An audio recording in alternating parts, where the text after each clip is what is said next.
Well, it's about 9 a.m. on the 11th of April, 2017, here in Winnsboro, Texas. And we've had 6 inches of rain since yesterday evening.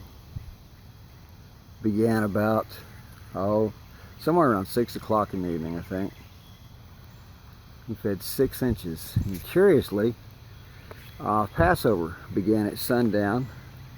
Yesterday we celebrated it with a Seder here at Raina Vista, and it was extraordinary, with some very near and dear friends who joined Kathy and I for a lovely Passover Seder.